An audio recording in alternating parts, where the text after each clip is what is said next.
ज्योतिर्मय media house सविनय सादर करत आहे श्री अरविंद आणि श्री माताजी यांच्या तत्वज्ञानावर आधारित एक चिंतन, पूर्णयोगाचे अंतरंग. नमस्कार. आज आपण ईश्वरानुभव, आत्मसाक्षात्काराचे अंतरंगद्वार यावर जरा बोलणार आहोत. आपल्याकडे यातले काही निवडक उतारे आहेत आणि आपला उद्देश काय, तर या उतार्यांमधून व्यक्ती आणि तिच्या आतलं जे ईश्वरी तत्व आहे त्यांचं नातं कसं आहे हे समजून घ्यायचा प्रयत्न करणं. बरोबर. मग एका मूलभूत प्रश्नापासून सुरुवात करूया का, की आपल्या अस्तित्वात जर ईश्वर नसेल तर त्याची जाणीव तरी कशी होणार, नाही का? काय म्हणतात हे उतारे यावर? हो, हा मुद्दा महत्वाचा आहे. मूळ विचारच असा आहे की व्यक्तीला ईश्वराची जाणीव होऊ शकते याची शक्यताच यामुळे आहे कारण ईश्वर त्या व्यक्तीच्या अस्तित्वाचाच भाग आहे, अगदी गाभ्याचा. अच्छा. तो जर अविभाज्य भाग नसता, म्हणजे तिथे नसताच मुळी, तर मग जाणीवेचा प्रश्नच आला नसता, असं हे लिखाण कुठेतरी सुचवते. म्हणजे हे फक्त काहीतरी थेअरी नाहीये, तर अनुभवाच्या पातळीवरची गोष्ट वाटतेय.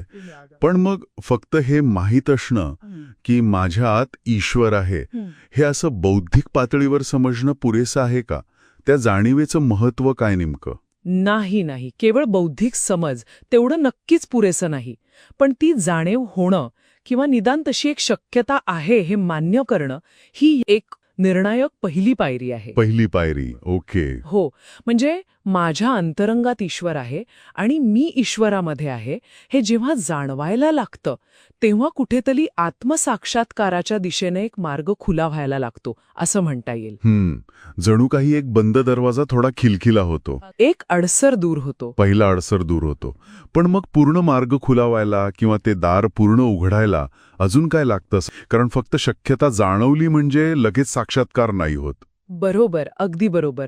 इथेच अभिप्सा ही जी संकल्पना आहे तिचं महत्त्व येतं. अभिप्सा. हो, ही फक्त जाणीव नाहीये, तर ईश्वराला जाणून घेण्याची, त्याच्याशी अगदी एकरूप होण्याची एक तीव्र उत्कट इच्छा किंवा गरजच म्हणा हवं तर. एक प्रकारची आंतरिक तळमळ आहे ती, एक अनिवार्य ओढ असं वर्णन येतं. अभिप्सा म्हणजे एक तीव्र, एकदम फोकस्ड ओढ म्हणायची. साध्या इच्छांपेक्षा ही वेगळी कशी मग, आणि इतकी महत्वाची का मानलीय?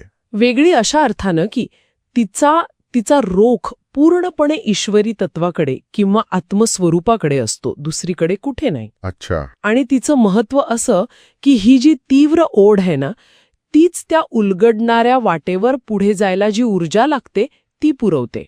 ही अभिप्सा इतकी प्रबळ असू शकते की ती व्यक्तीला त्या आंतरिक सत्याच्या अनुभवात अक्षरशः खेचून घेते, असं काहीसं वर्णन मिळतं. खेचून घेते म्हणजे सुरुवातीची जाणीव फक्त दिशा दाखवते, पण अभिप्सा त्या मार्गावर चालण्याची, आत जाण्याची खरी शक्ती देते. हो, अगदी तसंच. आणि मग या प्रवेशानंतर काय घडतं त्याबद्दल काय म्हटलंय?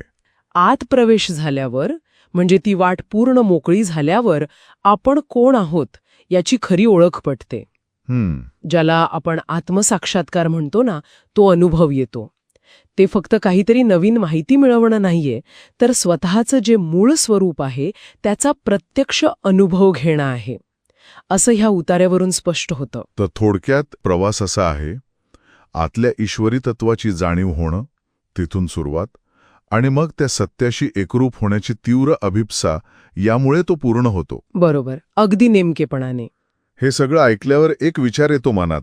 ही जी कल्पना आहे की आपल्या आतच ईश्वरी अंश आहे, याचा आपल्या जगण्यावर किंवा स्वतःकडे बघण्याच्या दृष्टिकोनावर कसा परिणाम होऊ शकतो, म्हणजे व्यवहारात याचा अर्थ काय असू शकतो? हा खूप महत्वाचा आणि मोठा प्रश्न आहे खरं तर.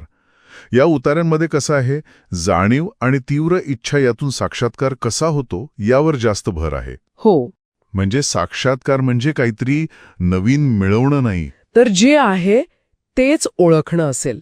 यावर नक्कीच अधिक विचार करायला जागा आहे.